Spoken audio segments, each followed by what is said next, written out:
Hello, friends. I am Chevee. Welcome to my shed. How are you doing today? How's life in your world? I hope everything is good. Got a little party going on over here. Life here is, dying. There's some things. First of all, this is a succulent that my boss bought for me, and I think it's dead.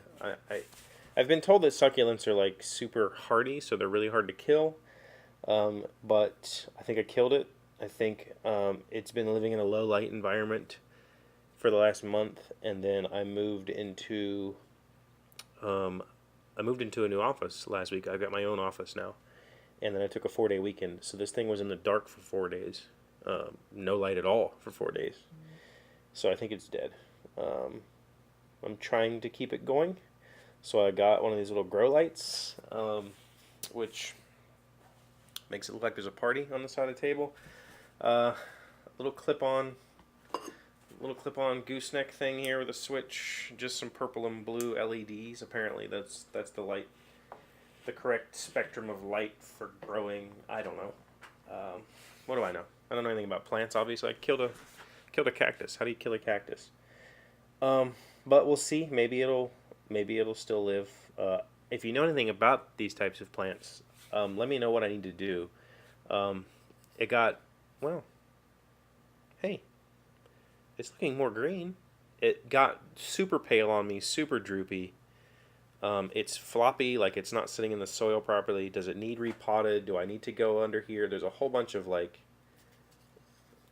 dead leaves under here. Do I need to clean all that out and maybe repot it? But it's actually looking more green. Yesterday it was really pale, like see-through pale. So maybe it's not dead. If you know anything about keeping succulents alive, let me know if I'm doing the wrong thing. The soil is just a little bit damp. Apparently you don't want to overwater these things. So I don't know. Do I need to transplant it? Do I need to just keep bathing it in bright light for a while and see what happens? Let me know if you know anything about it. The other thing is my dog. My dog's hurt, and that's terrible. Like, I hate it. He's a great dog. He's only 6 years old, and last night we were in the bedroom, and he was outside, and I heard him yelp, and so I got up and ran outside, and he was just laying down and wouldn't get up, like, under his own power. He just was laying there like a lame deer. I've seen lame deer before lay and don't want to move. So I knew something was up, and I eventually got him up, and then he was hobbling. So I picked him up and carried him into the house, and he was hobbling, and he seemed to be favoring one of his rear legs, and so I wasn't sure what was going on. I went back outside and looked for any debris in the yard or, snakes or anything like that. I grabbed his foot and felt between his pad to make sure there was nothing jammed in there, nothing bleeding. I couldn't find anything. I poked around. He didn't yelp when I touched various parts of him, so I said, well, we'll see what happens, and if I have to take him to the doctor, today's a good day to do that. So I woke up this morning, and he still was just not wanting to move out of his bed. He didn't get out of his bed at all last night. We moved his food and water in there.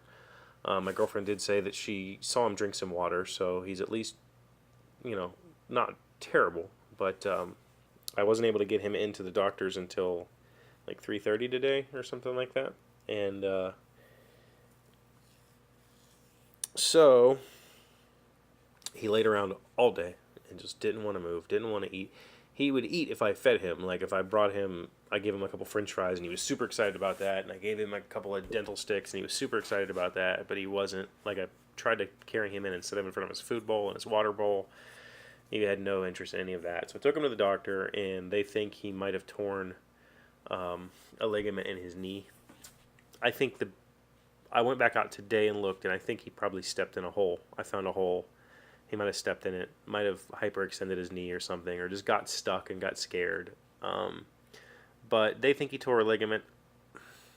I'm not a veterinarian, but she was jamming really hard on his knee to get a reaction out of him. It wasn't like he was tender. Like she went for it to get him to react, and then was like, hey, $2,000 surgery. So, I don't know. I feel for him. I feel really bad for him, but we got him on some pain pills right now to see if that improves. And, her advice was wait 10 days, take him off the pain medication, see if he's still limping. If so, then really surgery is the only option. And it's almost $2,000. So I've got, a dying plant and a hurt puppy, and I'm not feeling like a very good caretaker right now.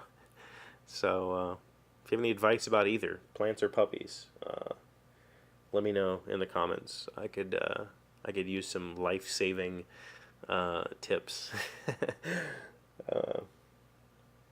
Yeah. That's all I have for you today. So thank you for being here as always. Thank you for liking, commenting, subscribing, being amazing friends, being wonderful people. I appreciate you, and I will see you tomorrow. Hey, Doc, wait! I want to ask you something.